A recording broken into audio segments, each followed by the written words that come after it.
there, beautiful souls. Good morning, good afternoon, good evening. Welcome to Debbie's Daring Divas. It's your friend and guide, Deborah, on this journey of self discovery and empowerment. Today, I want to talk about something that, according to studies and many articles that I've read, and is something that might hit close to home. It's about the fear of our greatness and how this fear leads us to sabotage our own potential. Now, have you ever found yourself on the brink of achieving something really amazing and only at the last minute you pull back? Or maybe you've noticed patterns in your life where you undermine your own success.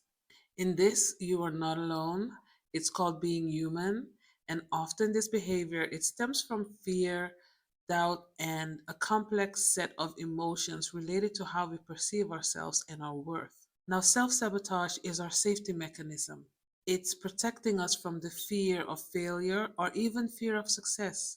It's easier for us to remain in a world of what ifs than to step into this world of what could be. But, my daring divas, is this very unknown that holds the key to our greatness, to living a life that's not just something we endure, but one that's full of joy and fulfillment. So, how do we break this cycle, or how do we break free from this cycle of self sabotage? It starts with recognition. We have to acknowledge these patterns without judgment, and it's tough, but it's the first step towards healing and growth. Some of these patterns are procrastination. I call procrastination my BFF. Recently, not so much because I've been doing a lot better, but procrastination is delaying tasks and responsibilities until the last minute. And this leads, of course, to increased stress, poor quality of work, and missed opportunities. And this behavior is pervasive because it temporarily provides relief from the immediate demands of the task at hand, but at the cost of our long term goals. Negative self talk is also a pattern. Here we engage in self critical and harmful inner dialogues. And these dialogues, they diminish our confidence and our self esteem.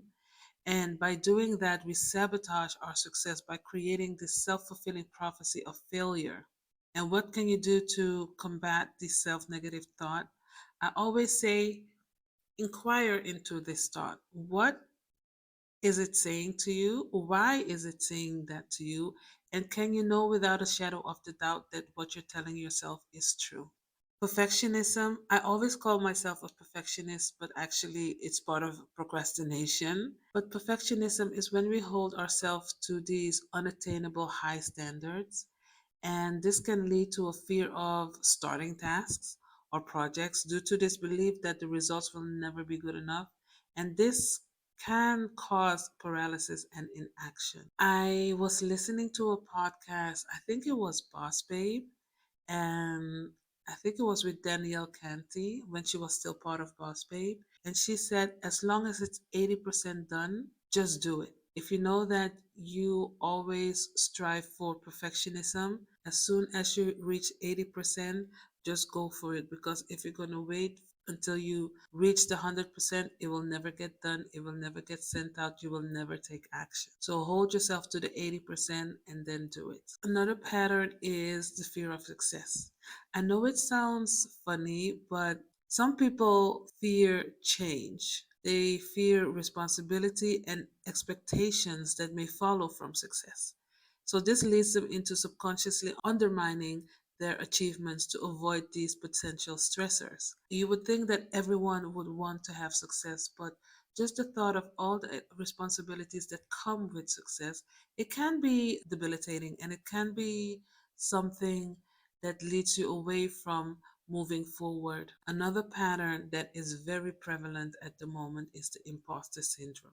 I see it within my clients where they feel like anytime at work they're going to be found out. Even though they're smashing their KPIs and their targets, they feel like they're not worthy, they're a fraud, and they attribute their success to luck rather than ability. And this leads to anxiety and downplaying or even rejecting opportunities. Now, recognizing these patterns is essential in working to overcome self sabotage. What can help is to keep a journal. I know this comes up a lot, but it's so important to keep a journal because that way, when you read back, you can see the same behavior and the same pattern coming up, and that will make you aware of your patterns, and then you can take steps to change that. It's a very helpful strategy to track triggers and identify which patterns are most prevalent. Also, mindfulness practices can support you to become more aware of your sabotaging habits and your thoughts, and this allows you to challenge them and change this behavior. What you can also do to improve these patterns is to set more realistic goals, practice positive affirmation,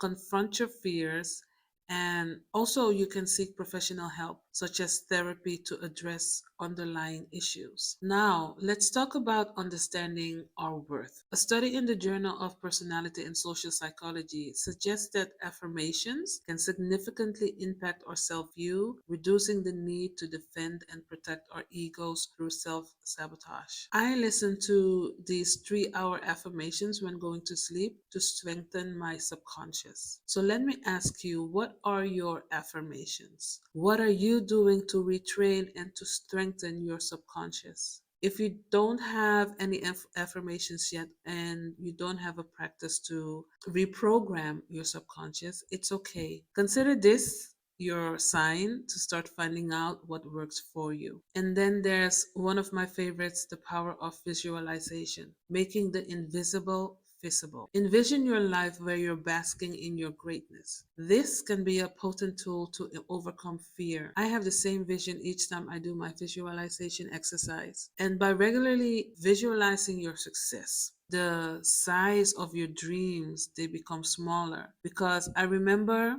one of the coaches saying dream big, but when you dream big, it can be daunting.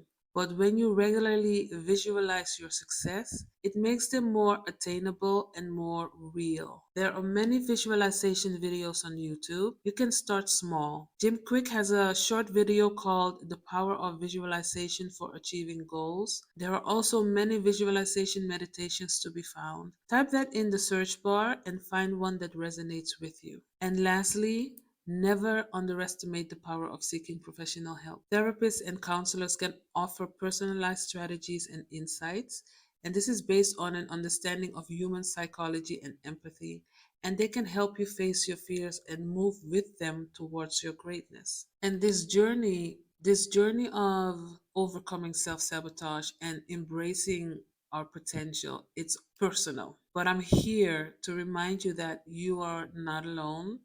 There's a community right here with me and with us, and I'm ready to support you and to cheer for you and to celebrate every step you take towards your most wonderful self. Now, are you ready to step into your power and meet your true self? Do you want to move from being stuck in a place of doubt to a space of confidence and fulfillment, and also be unafraid to meet that greatness that lies within you? If you are, then join me on this channel. And remember, you are capable, you are deserving, and you are truly, unequivocally meant for greatness. I want to thank you for sharing this space with me today.